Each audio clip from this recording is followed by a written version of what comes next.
Assalamualaikum warahmatullahi wabarakatuh. Sahabat hati yang dirahmati Allah, dalam video kali ini, kita akan menyelami satu kalimat yang agung dalam dunia tasawuf. Awaluddin ma'rifatullah. Awal agama adalah mengenal Allah. Sebelum melanjutkan, sekiranya saudaraku reda untuk like dan subscribe untuk ilmu akhirat ini. Terima kasih, mari kita lanjut pembahasan awal. Rasulullah bersabda, "Man arafa nafsahu faqad arafa rabbahu." Barang siapa mengenal dirinya, niscaya ia akan mengenal Tuhannya. Maka pengenalan diri adalah gerbang awal menuju ma'rifatullah. Dan untuk mengenal Allah, kita terlebih dahulu harus mengenal siapa sebenarnya diri kita. Diri zahir dan diri batin. Diri kita terdiri atas dua bagian, yaitu diri yang zahir dan diri yang batin. Diri zahir adalah tubuh yang tampak secara lahiriah. Ia terbentuk dari 4 unsur dasar: api, angin, air, dan tanah. Inilah jasad kita, tempat nafsu bergerak dan keinginan lahir. Adapun diri yang batin adalah ruhani dan berasal dari cahaya ilahi. Diri batin ini memancarkan 7 sifat Allah yang tajalli. 7 sifat Allah pada diri. Yang pertama adalah kudrat. Kudrat artinya kuasa. Lihatlah dirimu yang mampu berjalan, menggerakkan tangan dan membuat keputusan. Itu adalah kudrat Allah yang tercermin pada dirimu. Yang kedua adalah iradat. Iradat artinya kehendak. Ketika engkau menginginkan sesuatu, saat itulah kehendak Allah sedang nyata dalam dirimu. Yang ketiga adalah ilmu. Ilmu adalah kemampuan untuk mengetahui. Kau tahu mana gula, mana garam, mana jalan yang benar dan mana yang sesat. Itu adalah ilmu Allah yang hadir dalam dirimu. Yang keempat adalah hayat. Hayat artinya hidup. Engkau bisa bergerak, bernafas, beraktivitas karena kau hidup. Dan kehidupan itu hanyalah dari Allah. Jika hayat dicabut, maka tubuh ini hanyalah bangkai. Yang kelima adalah sama. Sama artinya mendengar. Kau mampu mendengar suara karena ada sifat Allah yang maha mendengar yang memancar padamu. Yang keenam adalah basyar. Basyar artinya melihat. Matamu melihat, hatimu memandang. Semua itu berasal dari cahaya penglihatan Allah yang menampakkan diri padamu. Yang ketujuh adalah kalam. Kalam artinya berkata-kata. Kau berbicara dengan mulut, tapi juga berkata di dalam hati. Kedua-duanya adalah tajalli dari kalam Allah pada diri manusia. Rasulullah bersabda, "Anta al-mautu qabla al-maut." Matikan dirimu sebelum engkau mati. Yang dimaksud adalah mati secara maknawi, bukan jasad yang mati, tapi rasa kepemilikanmu terhadap 7 sifat tadi yang dimatikan. Jika engkau telah mengakui bahwa yang berkuasa hanya Allah, yang berkehendak hanya Allah, yang mengetahui, yang hidup, yang mendengar, yang melihat dan berkata hanyalah Allah, maka engkau telah mematikan dirimu. Dan saat itu yang tersisa hanyalah Allah di dalam pandanganmu. Diri tidak memiliki apa-apa. Kalau kita pandang lebih dalam, tubuh ini pun bukan milik kita sepenuhnya. Tubuh ini berasal dari perpaduan 2 insan, ayah dan ibu. Dari ibu, engkau mewarisi bulu, kulit, urat, dan daging. Dari ayah, engkau membawa otak, darah, tulang, dan sumsum. Maka apakah masih ada yang bisa kau banggakan? Tidak. Diri ini bukan milik siapa-siapa. Diri ini hanya nama semata. Semua hanyalah titipan. Inilah ilmu para waliullah. Maqam fana dan reda ilahi. Orang yang telah sampai pada maqam fana tak lagi berkata sembarangan, karena setiap katanya adalah kalam Allah. Ia tidak akan berdusta, tidak akan berkata kotor, tidak akan menyakiti. Jika ia marah, maka murka Allah pun akan nyata. Namun jika ia dihina, dicaci, diludahi, ia diam saja. Tapi Allah akan membalaskan. Inilah maqam fana. Maqam di mana semuanya lebur dalam Allah. Inilah maqam yang tak banyak dibahas. Bahkan para wali pun hanya membicarakannya jika ada yang benar-benar bertanya. Jika seseorang telah sampai ke dalam maqam ini, maka ia masuk pada tingkatan la harfin wala sautin. Tiada huruf dan tiada suara, segalanya hanya Allah. Dan ia pun masuk ke dalam maqam rida ilahi. Segala perbuatannya diridai Allah. Dan ia pun memiliki akhlak yang lembut, seperti Rasulullah, pandangan Rasulullah dan pandangan iblis. Lihatlah Rasulullah, beliau dilempar batu, diludahi, dicaci, tapi beliau tak pernah marah. Kenapa? Karena beliau memandang bukan manusia yang di hadapannya, tapi 7 sifat Allah yang tajalli dalam setiap insan. Bandingkan dengan iblis. Iblis melihat Adam hanya sebagai tanah, lalu merasa dirinya lebih tinggi karena berasal dari api. Padahal ia tidak tahu bahwa dalam diri Adam terdapat 4 unsur: tanah, air, angin, api, dan 7 sifat Allah yang memuliakannya. Maka kenalilah dirimu, karena siapa yang benar-benar mengenal dirinya, maka ia akan mengenal Tuhannya. Siapa yang mengenal Tuhannya, maka seluruh hidupnya menjadi ibadah, amalnya ringan, ucapannya lembut, pandangannya dalam, dan ia hanya melihat Allah dalam setiap ciptaannya. Sebagian orang heran, mengapa para wali bisa berjalan di atas air? Mengapa mereka bisa mengetahui sesuatu yang jauh? Mengapa ucapan mereka menjadi nyata? Mengapa doanya menembus langit dan bumi? Mereka menyebut itu sebagai karomah, kemuliaan yang tampak luar biasa. Tapi sesungguhnya, karomah itu bukan milik wali, bukan pula hasil dari latihan zikir atau ibadahnya. Karomah adalah kemurahan Allah. Karomah terjadi karena 7 sifat Allah yang tajalli menampakkan diri dalam diri mereka. Bukan wali yang tahu, tapi Allah lah yang maha tahu. Bukan wali yang berkehendak, tapi Allah lah yang menghendaki. Bukan wali yang menghidupkan, tapi Allah lah yang maha hidup. Maka ketika wali itu berkata, dan perkataannya menjadi kenyataan, itu karena sifat kalam Allah yang muncul pada lidahnya. Ketika ia melihat apa yang orang lain tak lihat, itu karena sifat basyar Allah yang tajalli pada penglihatannya. Ketika ia mendengar doa hamba yang jauh, itu karena sifat sama Allah yang bekerja pada pendengarannya. Ketika ia mampu berjalan di atas air, itu bukan karena ilmunya, bukan karena amalnya, tapi karena kudrat Allah yang menggerakkan dirinya di luar hukum kebiasaan. Maka para wali tidak pernah merasa memiliki karomah. Mereka tidak pernah sombong dengan apa yang terjadi melalui diri mereka. Karena mereka tahu mereka bukan siapa-siapa. Mereka hanyalah cermin. Yang tampak hanyalah pantulan cahaya Allah. Jika engkau memuji wali, sebenarnya engkau sedang memuji Allah. Karena segala sesuatu yang muncul dari wali itu adalah sifatullah, bukan dirinya, bukan tubuhnya, bukan kehendaknya, tapi semuanya adalah Allah. Karomah bukan tujuan. Karomah bukanlah tujuan para wali. Mereka tidak mencarinya, tidak menampakkannya, tidak menyukainya. Karena karomah bisa menipu orang yang masih awam. Yang mereka kejar bukan karomah, tapi mahabbah, cinta kepada Allah, ma'rifah, pengenalan yang dalam terhadap Tuhannya, fana, lebur dalam sifat Allah hingga diri mereka pun tak tersisa. Dan ketika diri mereka telah tiada, yang tersisa hanyalah Allah, maka segala gerak, diam, ucap dan tatap, mereka menjadi tajalli sifatullah. Inilah sebab kenapa karomah muncul, bukan karena mereka mulia, tapi karena Allah memuliakan dirinya sendiri melalui mereka. Janganlah engkau terpesona oleh karomah, karena karomah hanyalah bayang-bayang dari sang pemilik segala kekuatan. Carilah dia yang memiliki kodrat, carilah dia yang menghendaki segalanya. Carilah dia yang hidup, mendengar, melihat dan berkata, dialah Allah, dan para wali itu hanyalah cermin bagi cahayanya.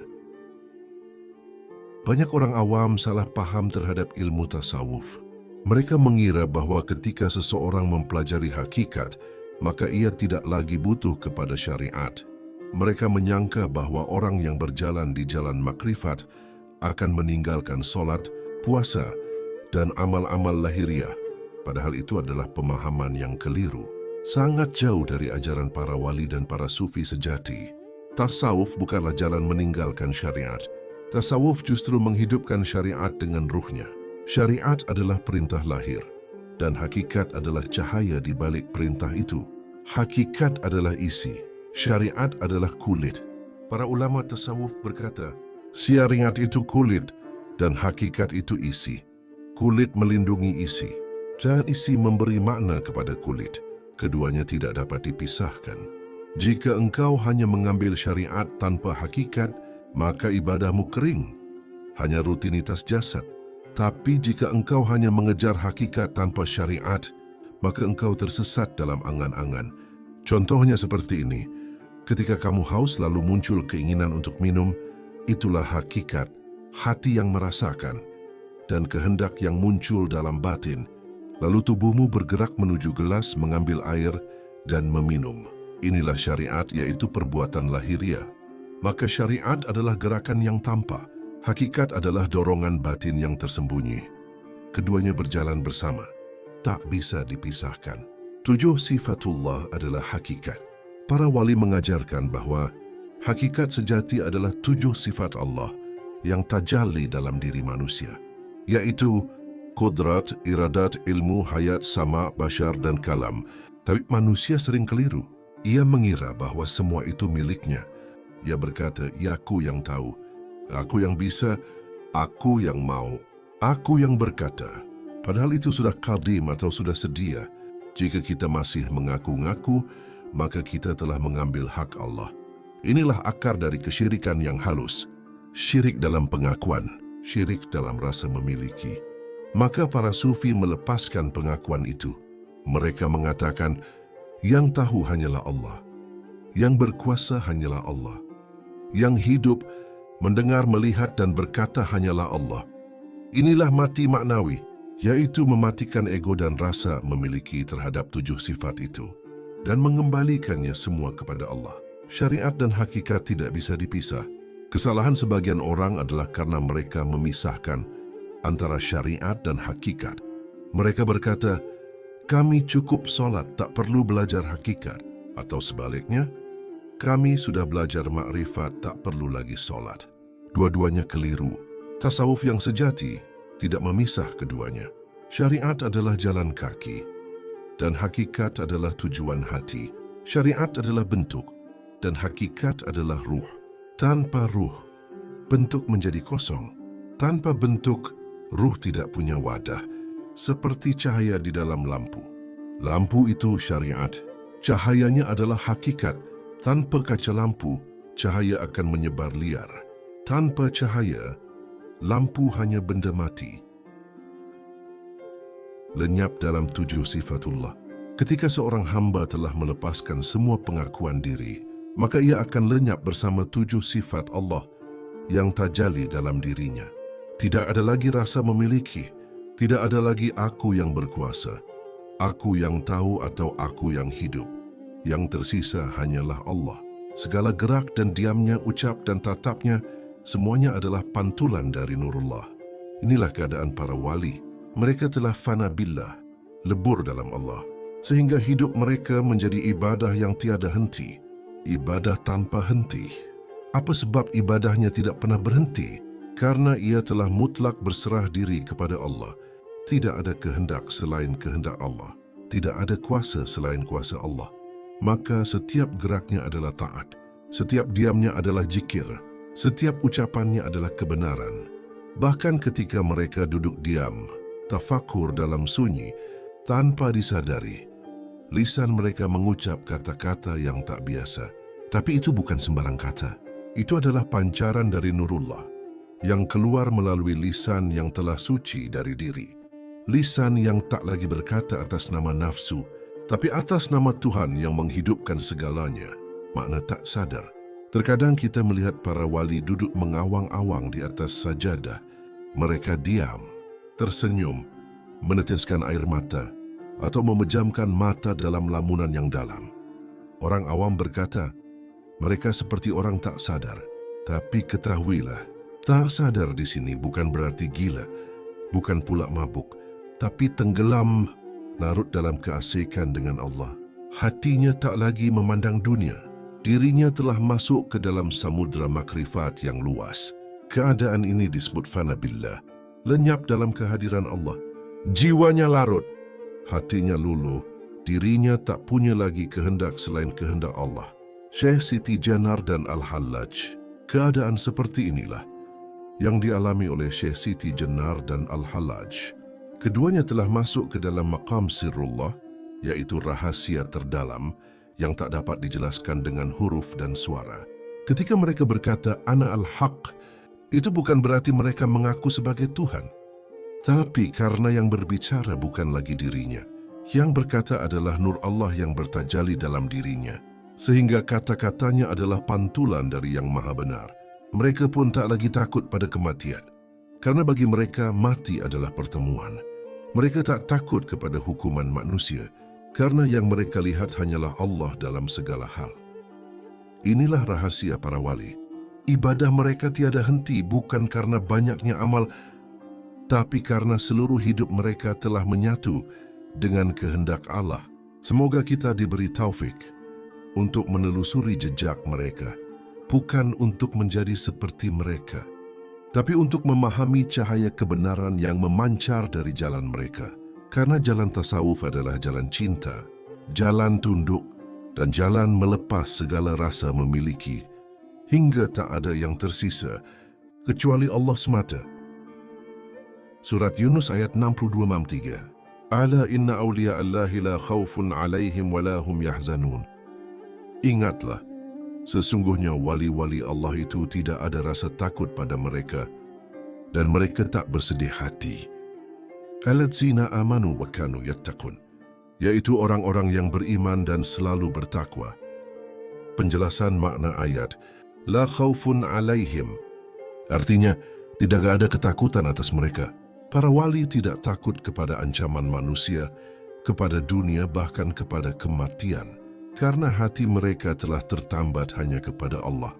Mereka tidak gelisah jika kehilangan dunia, jabatan atau disakiti manusia. Walahum yahzanun. Artinya, mereka juga tidak bersedih hati. Mereka tidak bersedih karena kehilangan atau kerugian dunia, karena yang mereka cintai hanyalah Allah. Kesedihan dunia tidak menyentuh hati mereka yang sudah dipenuhi nurullah. Tentang hukum manusia dan keteguhan hati para wali.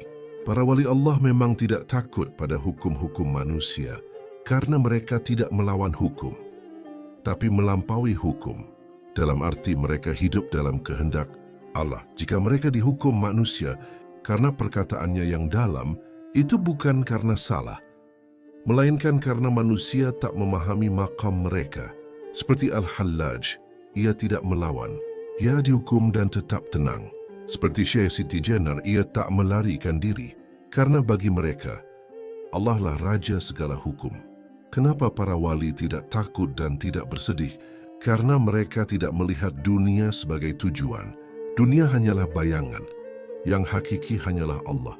Karena mereka telah melepas ego, dan yang tersisa hanyalah kehendak Allah. Karena mereka hidup di bawah naungan 7 sifat Allah, yang membuat seluruh geraknya adalah ibadah. Karena mereka yakin bahwa semua yang terjadi adalah dari Allah, dan semua akan kembali kepadanya. Jadi ayat ini sangat jelas menyatakan bahwa para wali Allah tidak takut kepada siapapun kecuali Allah.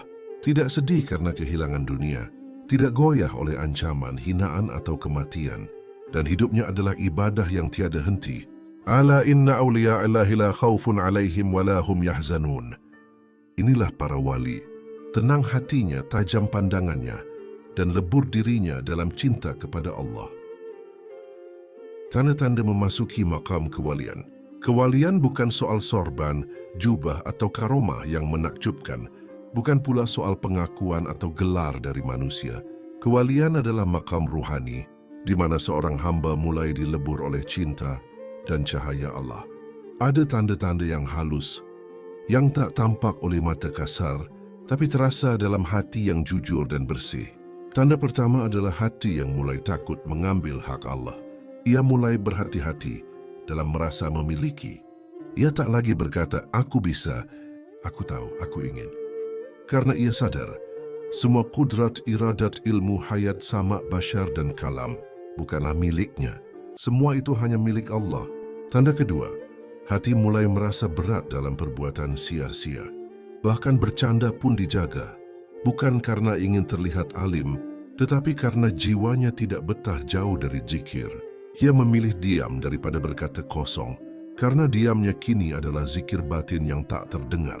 Tanda ketiga, ia tidak gembira saat dipuji dan tidak marah saat dicaci, karena ia tahu pujian dan hinaan adalah sama-sama bayangan.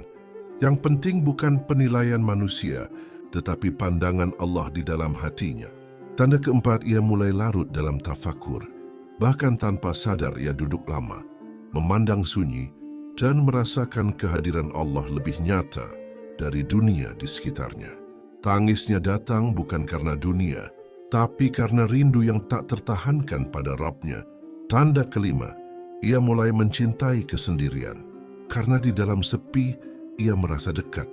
Bukan karena membenci manusia, tetapi karena ingin menjaga hati tetap tertaut hanya pada Allah. Tanda keenam, ucapannya mulai membawa bekas, bukan karena retorika, tapi karena apa yang keluar dari lisannya berasal dari hati yang penuh zikir. Kadang satu kalimatnya membuat orang lain menangis. Kadang nasihatnya terasa seperti suara dari dalam jiwa sendiri. Tanda ketujuh, ia mulai tidak takut akan kematian. Bahkan dalam diam ia rindu bertemu. Karena baginya, mati bukanlah perpisahan, tapi kepulangan kepada kekasih sejati. Kesimpulan, kewalian bukanlah tujuan, tapi buah dari keikhlasan dan ketulusan yang terus tumbuh. Dan tanda paling dalam dari kewalian adalah lenyapnya aku, yang tersisa hanyalah Allah. Semoga kita semua diberi taufik untuk berjalan di jalan para kekasihnya. Meskipun langkah kita masih tertatih, tapi semoga hati kita tetap lurus menujunya. Kembali kepada akhlak yang halus. Siapa yang mengaku telah sampai pada derajat kewalian, namun lisannya masih kasar, sikapnya masih meninggikan diri, hatanya masih mudah tersinggung dan membenci, maka sesungguhnya ia belum sampai. Karena tanda paling jelas dari seorang wali adalah akhlaknya, bukan karomahnya, bukan ucapannya, bukan pengakuannya, tapi kelembutan budi yang terpancar dari hatinya. Wali itu rendah hati, karena ia telah mengenal dirinya, bahwa ia bukan siapa-siapa. Ia tak punya apa-apa. Yang ada hanyalah Allah yang bergerak dalam dirinya. Wali itu sabar karena ia tahu bahwa semua yang terjadi adalah kehendak Allah. Ia tidak mudah menyalahkan. Tidak cepat marah karena yang dilihatnya bukan makhluk, tapi Allah dalam tiap kejadian. Wali itu pengasih karena hatinya penuh cinta. Ia tidak melihat orang dari dosa dan keburukannya, tapi melihat mereka sebagai cermin tajalli sifat Allah yang sedang diuji. Wali itu tidak menyakiti, bahkan dalam diamnya ia mendoakan. Bahkan dalam disakiti, ia menunduk dan berkata, "Ya Allah, ampunilah mereka." Inilah hakikat dari kembali kepada akhlak yang halus. Karena semakin dekat seseorang kepada Allah, semakin lembut ia kepada makhluk. Semakin tinggi makam ruhani seseorang, semakin besar kasih sayangnya kepada sesama. Karena bukankah Rasulullah, manusia paling mulia, adalah juga manusia paling lembut? Bahkan saat dilempari batu, beliau tidak mendoakan kebinasaan, tapi memohon hidayah bagi mereka. Maka siapapun yang merasa sedang menempuh jalan ma'rifat, pastikan langkahmu menuju akhlak yang lembut. Bukan sekadar ilmu tinggi, bukan sekadar kata indah, tapi perilaku yang menenangkan hati siapapun yang mendekat. Karena tanda dari seorang yang dekat dengan Allah adalah ketika orang lain merasa damai berada di dekatnya. Semoga kita diberi taufik untuk meniti jalan para kekasih Allah dengan hati yang lapang, lidah yang lembut, dan akhlak yang mencerminkan cahaya dari Sang Maha Lembut. Demikianlah dasar-dasar makrifatullah yang bisa saya paparkan dalam video kali ini. Apa yang saya sampaikan bukanlah kesempurnaan ilmu, melainkan hanya serpihan kecil dari samudra yang luas. Perlu saya sampaikan di sini, saya bukan ulama, bukan pula ustadz. Saya hanyalah orang biasa yang ingin berbagi sedikit ilmu dan rasa Semoga bisa menjadi bekal menuju jalan keselamatan dunia dan akhirat. Segala yang benar datangnya dari Allah, dan yang keliru adalah dari keterbatasan diri saya sendiri. Semoga apa yang disampaikan bisa membuka hati, melembutkan jiwa, dan mendekatkan kita semua kepadanya. Wassalamualaikum warahmatullahi wabarakatuh.